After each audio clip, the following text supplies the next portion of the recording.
Close your eyes for a moment. Place one hand on your chest and feel your breath. Notice how your shoulders have been carrying weight you didn't consciously choose to carry. Notice how your jaw has been clenched without your permission. This tension you're holding, this is not strength, it's the opposite. It's resistance to what already is. Now let that weight drop just for these next few moments. Let your shoulders fall. Soften your jaw. This is where we begin. In 1645, a young samurai named Takeda arrived at a mountain temple carrying nothing but a wooden sword and a question that burned in his chest. He had trained for 7 years under various masters, learned hundreds of techniques, studied strategy until his eyes ached. Yet in his first real duel, he had frozen. Not from fear of death, but from something more subtle. His mind had become a battlefield of choices, each technique competing for attention, each possibility creating hesitation. He had survived that duel only because his opponent had shown mercy. Now he stood before the temple gates, seeking the one teacher who might understand what no amount of technical training had solved. The monk who met him at the gate asked only one question: "Can you sit still for 30 days?" Takeda thought this was a test of his patience, a preliminary trial before the real training would begin. He was wrong. Those 30 days of simply sitting, watching his breath, observing his thoughts without acting on them, this was the training. Everything else he had learned, every technique, every strategy, every physical drill, all of it had been building a house on sand. He had never learned to be still in his own mind. And without that foundation, no amount of skill would ever translate into calm action under pressure. Have you felt this in your own life? That moment when you know what you should do, but your mind fills with noise, with doubt, with competing voices. Share your experience in the comments below. I read every single one and often find wisdom there I hadn't considered myself. This is what we're addressing together over the next 30 days. Not building more skills on top of a shaky foundation, but going beneath everything you've been taught about discipline to discover what the samurai understood about the architecture of an unshakable mind. This isn't another productivity system. This isn't about forcing yourself through sheer willpower. This is about recognizing that true discipline flows from stillness, not from strain. If this resonates with what you've been searching for, leave a like so others who need this teaching can find it. Let me tell you what happened to Takeda in that first week. The monk instructed him to sit each morning before dawn, focusing only on his breath for 1 hour. No movement, no adjustment, just breathing. The first morning, Takeda lasted 12 minutes before his legs screamed, and his mind created 17 reasons why this was foolish. The monk, watching from across the courtyard, said nothing. The second morning, 15 minutes. By the fifth morning, 23 minutes. But here's what Takeda noticed that the monk had been waiting for him to discover. The difficulty wasn't in his legs. The pain was real but bearable. The difficulty was in his mind's absolute refusal to accept what was happening. Every few breaths, a thought would arise. This is pointless. You should be training with your sword. You're wasting time. You'll never last an hour. That internal voice, that constant negotiation with present reality, that was the true obstacle. On the 8th morning, something shifted. The thought arose, this is pointless, and instead of believing it or fighting it, Takeda simply watched it appear and dissolve like smoke. The thought lost its power not because he defeated it, but because he stopped feeding it with his attention. He completed the full hour that morning, not because his body suddenly became stronger, but because his mind stopped creating a war with what was already happening. This is the first principle of the 30-day challenge we're exploring together. Observe without interfering.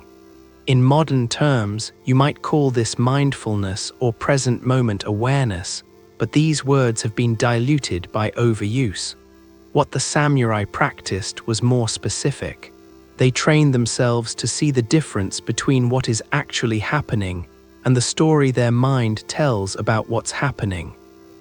That gap between reality and interpretation, that's where all your suffering lives. That's also where all your power lives once you learn to navigate it. For your first 7 days, the practice is deceptively simple. Each morning, before you touch your phone, before you speak to anyone, before you begin planning your day, sit in a quiet place for 10 minutes. Not meditating in the sense of achieving some special state, just sitting. Watching your breath. When thoughts arise, and they will, you don't fight them. You don't follow them.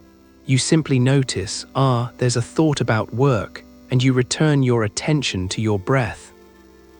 There's anxiety about tomorrow, and you return to your breath. There's resistance to this practice itself, and you return to your breath. The second principle emerged for Takeda in week 2. The monk began having him perform ordinary tasks, sweeping the courtyard, carrying water, preparing meals, but with one modification: complete attention to the task, no portion of his mind allowed to wander.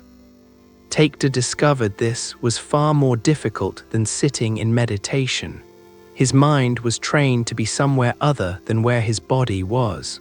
While sweeping, his mind would replay yesterday's lesson or rehearse tomorrow's concerns. The monk would simply say, "Where are you right now?" And Takeda would have to admit, "Not here." This is the plague of our modern moment, isn't it? We're never fully present with what we're doing. We eat while scrolling. We work while worrying. We're with people we love while our minds are 3 conversations away. The samurai understood that a divided mind is a defeated mind. Not because it lacks ability, but because it never brings its full power to bear on any single moment. For days 8 through 14 of your challenge, bring this complete attention to one ordinary task each day. It could be washing dishes, it could be walking to your car, it could be drinking your morning coffee. The task doesn't matter. What matters is the quality of presence you bring to it. No phone, no music, no mental rehearsal of other concerns. Just this task, fully met with your attention. Tell me in the comments, which ordinary task will you choose to practice complete presence with? I'm genuinely curious what resonates with your daily life, and your reflections often illuminate what I couldn't see on my own. By week 3, Takeda had developed enough stillness that the monk introduced the third principle: action from center rather than reaction from surface. The monk would suddenly strike at Takeda with a wooden sword, not to hurt him, but to test whether his calmness would hold under pressure. The first attempts were disasters. The moment the sword moved, Takeda's carefully cultivated stillness shattered, and he reverted to panicked reactions. But the monk pointed out something crucial. Your stillness in the meditation hall is real, but it's fragile because you've only practiced it in safety. Real discipline means maintaining your center when circumstances demand otherwise. This is where most modern discipline systems fail. They teach you practices that work in ideal conditions: early morning when you're rested, quiet environments when there's no pressure, but life doesn't honor your ideal conditions.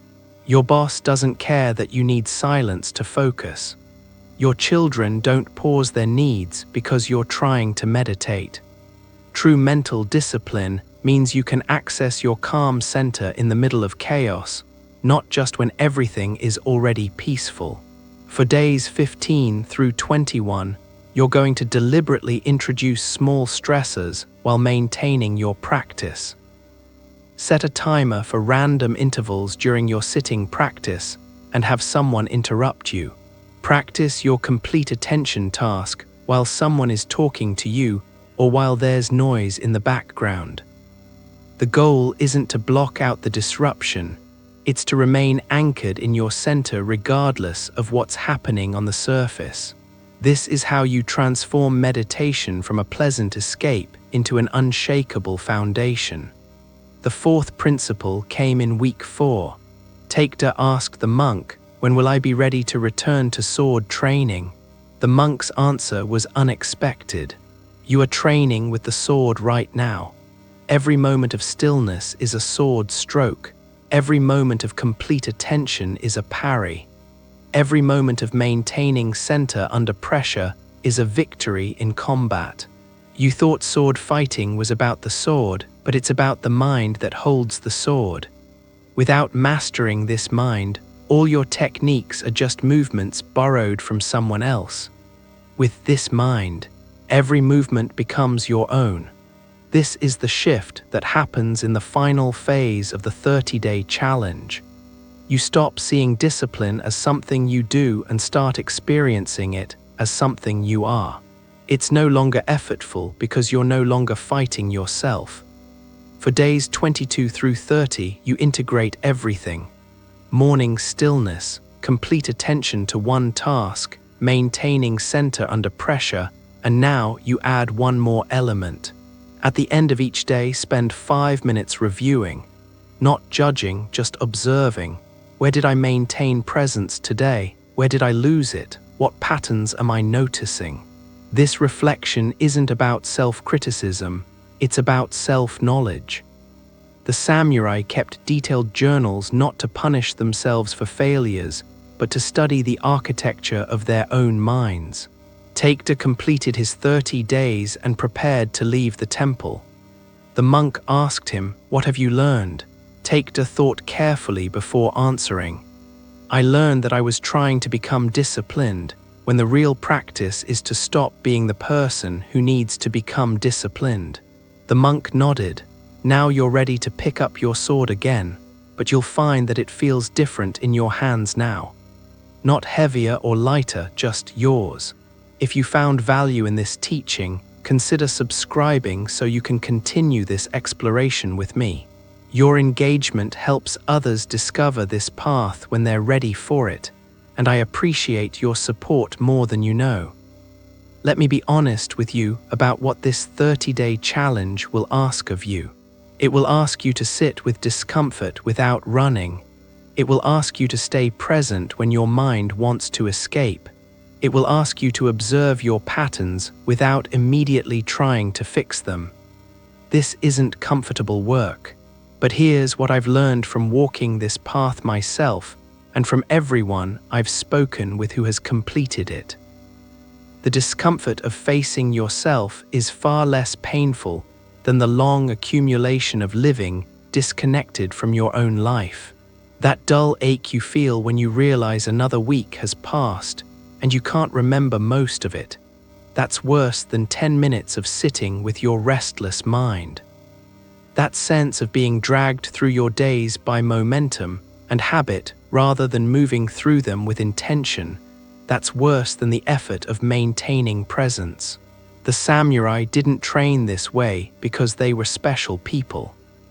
They trained this way because they understood that an undisciplined mind suffers more than a disciplined one. Not because discipline is virtuous, but because discipline is the end of internal conflict. When you're no longer at war with yourself, when you're no longer negotiating with your own commitments, when your word to yourself becomes as solid as physics, something fundamental shifts. Life doesn't become easier, but you become simpler. And that simplicity is power. Tomorrow morning you begin, 10 minutes of sitting with your breath, nothing more complicated than that. But do it as if your life depends on it, because in a way it does. Not your physical life, but the quality of aliveness you bring to whatever time you have. The samurai understood that we don't get unlimited time to figure this out. They practiced death meditation, not to become morbid, but to become present. Each morning could be your last, so how will you meet it? With the scattered fragments of a mind that's never been gathered, or with the full weight of presence you've carefully cultivated. This is your 30 days, not to become someone else, but to stop pretending to be someone you're not.